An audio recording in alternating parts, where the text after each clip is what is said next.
Mark அதிகாரம் 2. சில நாட்களுக்கு பின்பு அவர் மறுபடியும் கப்பர்நகூமுக்கு போனார். அவர் வீட்டில் இருக்கிறார் என்று ஜனங்கள் கேள்விப்பட்டு உடனே வாசலுக்கு முன்னும் நிற்க இடம் போதாதபடிக்கு அநேகர் கூடி வந்தார்கள். அவர்களுக்கு வசனத்தை போதித்தார். அப்பொழுது 4 பேர் ஒரு திமிர்வாதக்காரனை சுமந்து கொண்டு அவரிடத்தில் வந்தார்கள். ஜனக்கூட்டத்தின் நிமித்தம் அவருக்கு சமீபமாய் சேரக்கூடாமல் அவர் இருந்த வீட்டின் மேற்கூரையை பிரித்து திறப்பாக்கி திமிர்வாதக்காரன் கிடக்கிற படுக்கையை இறக்கினார்கள். இயேசு அவர்கள் விசுவாசத்தை கண்டு திமிர்வாதக்காரனை நோக்கி, மகனே, உன் பாவங்கள் உனக்கு மன்னிக்கப்பட்டது என்றார். அங்கே உட்கார்ந்திருந்த வேத பாரகரில் சிலர், இவன் இப்படி தேவ தூஷணம் சொல்லுகிறதென்ன?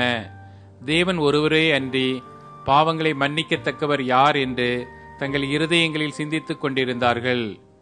அவர்கள் தங்களுக்குள்ளே இப்படி சிந்திக்கிறார்கள் என்று இயேசு உடனே தம்முடைய ஆவியில் அறிந்து அவர்களை நோக்கி, நீங்கள் உங்கள் இருதயங்களில் இப்படி சிந்திக்கிறதென்ன? உன் பாவங்கள் உனக்கு மன்னிக்கப்பட்டதென்று சொல்வதோ, எழுந்து உன் படுக்கையை எடுத்துக்கொண்டு நடவென்று சொல்வதோ எது எளிது? பூமியிலே பாவங்களை மன்னிக்க மனுஷகுமாரனுக்கு அதிகாரம் உண்டென்பதை நீங்கள் அறிய வேண்டும் என்று சொல்லி திமிர்வாதக்காரனை நோக்கி, நீ எழுந்து உன் படுக்கையை எடுத்துக்கொண்டு உன் வீட்டுக்கு போ என்று உனக்கு சொல்லுகிறேன் என்றார். உடனே அவன் எழுந்து தன் படுக்கையை எடுத்துக்கொண்டு எல்லாருக்கும் முன்பாக போனான். அப்பொழுது எல்லாரும் ஆச்சரியப்பட்டு, நாம் ஒரு காலம் இப்படி கண்டதில்லை என்று சொல்லி தேவனை மகிமைப்படுத்தினார்கள். அவர் மறுபடியும் புறப்பட்டு கடலருகே போனார். அப்பொழுது ஜனங்கள் எல்லாரும் அவரிடத்தில் வந்தார்கள். அவர்களுக்கு போதகம் பண்ணினார். அவர் நடந்து போகையில் அல்பேயுவின் குமாரனாகிய லேவி ஆயத்துறையில் உட்கார்ந்திருக்கிறதைக் கண்டு, எனக்கு பின் சென்று வா என்றார். அவன் எழுந்து அவருக்கு பின் சென்றான். அப்பொழுது அவனுடைய வீட்டிலே அவர் போஜன பந்தி இருக்கையில் அநேக ஆயக்காரரும் பாவிகளும் அவரோடு கூட வந்திருந்தபடியால் அவர்களும் இயேசுவோடும் அவர் சீஷரோடும் கூட பந்தி இருந்தார்கள்.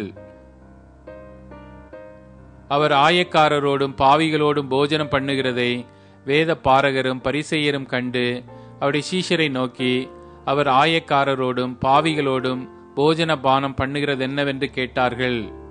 இயேசு அதை கேட்டு, பிணியாளிகளுக்கு வைத்தியன் வேண்டியதே அல்லாமல் சுகமுள்ளவர்களுக்கு வேண்டியதில்லை, நீதிமான்களை அல்ல பாவிகளையே மனம் திரும்புகிறதற்கு அழைக்க வந்தேன் என்றார்.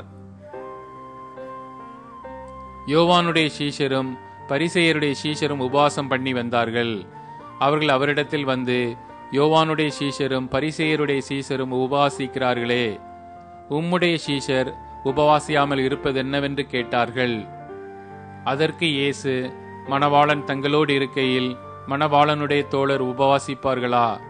மணவாளன் தங்களுடனே இருக்கும் வரைக்கும் உபவாசிக்க மாட்டார்களே. மணவாளன் அவர்களை விட்டு எடுபடும் நாட்கள் வரும், அந்த நாட்களிலே உபவாசிப்பார்கள்.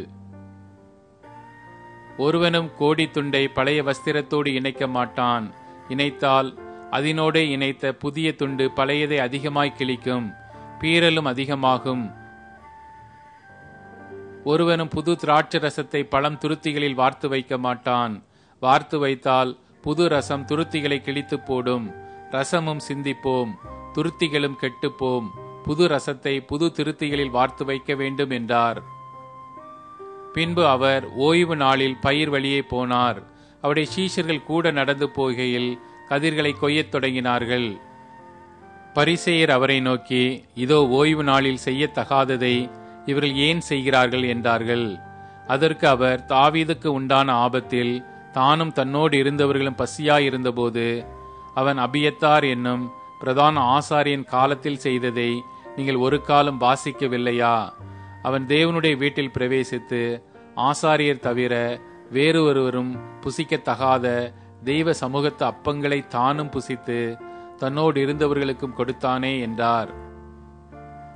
பின்பு அவர்களை நோக்கி, மனுஷன் ஓய்வு நாளுக்காக உண்டாக்கப்படவில்லை, ஓய்வு நாள் மனுஷனுக்காக உண்டாக்கப்பட்டது. ஆகையால் மனுஷகுமாரன் ஓய்வு நாளுக்கும் ஆண்டவராய் இருக்கிறார் என்றார்.